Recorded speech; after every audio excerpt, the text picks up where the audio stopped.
महिलाओं के साथ होते अत्याचार में विपक्ष का जो सिलेक्टिव रवैया है, ये सिलेक्टिव रवैया बहुत ही चिंताजनक है।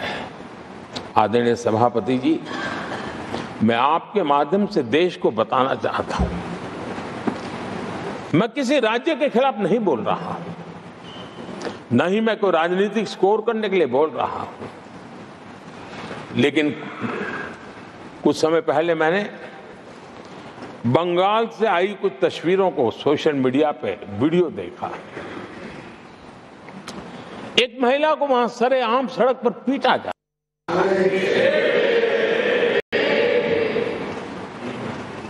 वो बहन चीख रही है, लेकिन वहां खड़े हुए कोई उसकी मदद के लिए नहीं आ रहा है, वीडियो बनाने में लगे हुए हैं। और जो घटना संदेश खली में हुई, जिसकी तस्वीरें रोंगटे खड़े करने वाली है, लेकिन बड़े बड़े दिग्गज, मैं सुन रहा हूं कल से, इसके लिए पीड़ा उनके शब्दों में भी नहीं झलक रही है।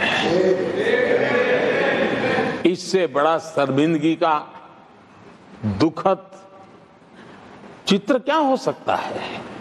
और जो अपने आप को बहुत बड़े प्रगतिशील नारी नेता मानते हैं, वो भी मुंह पे ताले लगा करके बैठ गए, क्योंकि संबंध उनके राजनीतिक जीवन से जुड़े किसी दल से या उस राज्य से है, और इसलिए आप महिलाओं पर हो रही पीड़ा को चुपचाप हो जाए। आदरणीय सभापति जी, मैं समझता हूं कि जिस प्रकार से दिग्गज लोग भी ऐसी बातों को नजरअंदाज करते हैं, तब देश को तो पीड़ा होती है, हमारी माताओं बहनों को ज्यादा पीड़ा होती है। आदरणीय सभापति जी, राजनीति इतनी सिलेक्टिव हो और जहां उनकी राजनीति को अनुकूल नहीं होता है तो इनको सांप सूंघ जाता है, ये बहुत चिंता का विषय है। आदरणीय सभापति जी,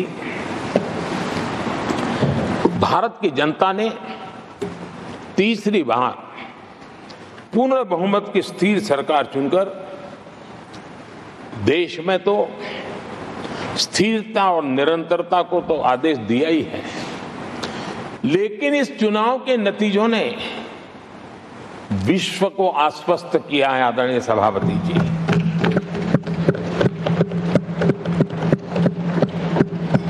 और इस नतीजों के कारण भारत विश्व भर के निवेशकों के लिए एक बहुत बड़ा आकर्षण का केंद्र बनकर के उभर रहा है। इफ्स और बट्स का समय पूरा हो चुका है और भारत में विदेश का निवेश भारत के नौजवानों के लिए रोजगार के नए अवसर लेके आता है, भारत के युवाओं की टैलेंट को विश्व के मंच पर ले जाने का एक अवसर बन जाता है। आदरणीय सभापति जी, honourable prime minister, honorable members, the reply to the discussion on the motion of thanks on the President's address is underway. If the House agrees, the lunch hour may be dispensed with to conclude the discussion. Do I have the leave of the House to dispense with the lunch hour today? Honorable Prime Minister, आपने मुझे भी एक मौका दिया है जो मेरे से पहले एक चेयरमैन को ही मिला है, to listen to the prime minister in his third term replying to the president's address.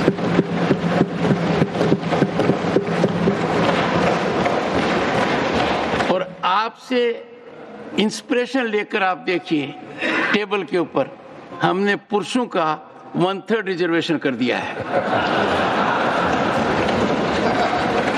Honourable prime minister. आदरणीय सभापति जी, वैश्विक अर्थव्यवस्थाओं में संतुलन जो चाहते हैं, उनका भारत का ये विजय उनके लिए एक बहुत बड़ी नई आशा लेकर के आया है। आज विश्व पारदर्शिता पर भरोसा करती है और भारत उसके लिए एक बहुत ही श्रेष्ठ भूमि के रूप में उभर रहा है। आदरणीय सभापति जी, इस चुनाव नतीजों से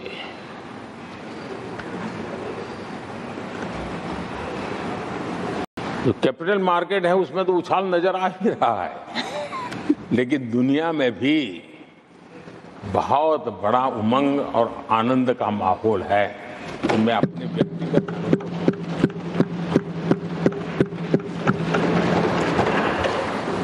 लेकिन इस बीच हमारे कांग्रेस के लोग भी खुशी में मगन है। मैं समझ नहीं पाता हूं कि ये खुशी का कारण क्या है, और इस पर कई सवाल है। क्या ये खुशी हार की हैट्रिक पर है? क्या ये खुशी नर्वस 90 के शिकार होने पर है? क्या ये खुशी एक और असफल लॉन्च की है? आदरणीय सभापति जी, मैं देख रहा था ये उत्साह उमंग से खड़गे जी भी बड़े नजर आ रहे थे, लेकिन शायद खड़गे जी ने उनकी पार्टी की बड़ी सेवा की है, क्योंकि जो ये पराजय का ठिकरा जिन पर फूटना चाहिए था उनको उन्होंने बचा लिया और खुद दीवार पर के खड़े हो गए।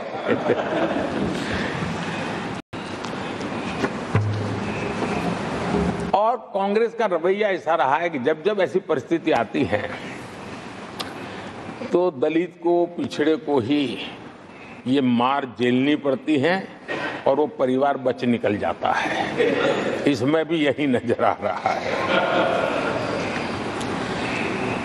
इन दिनों आपने देखा होगा लोकसभा में स्पीकर के चुनाव का मसला हुआ, उसमें भी पराजय तो तय थी, लेकिन आगे किसको किया? तो एक दलित को बड़ी चलाने के लिए खेल खेला उन्होंने। उनको मालूम था कि वो पराजित होने वाले, लेकिन उन्हीं को आगे किया। राष्ट्रपति उपराष्ट्रपति पद के चुनाव थे, तो 2022 में उन्होंने उपराष्ट्रपति पद के लिए सुशील कुमार शिंदे जी को आगे किया।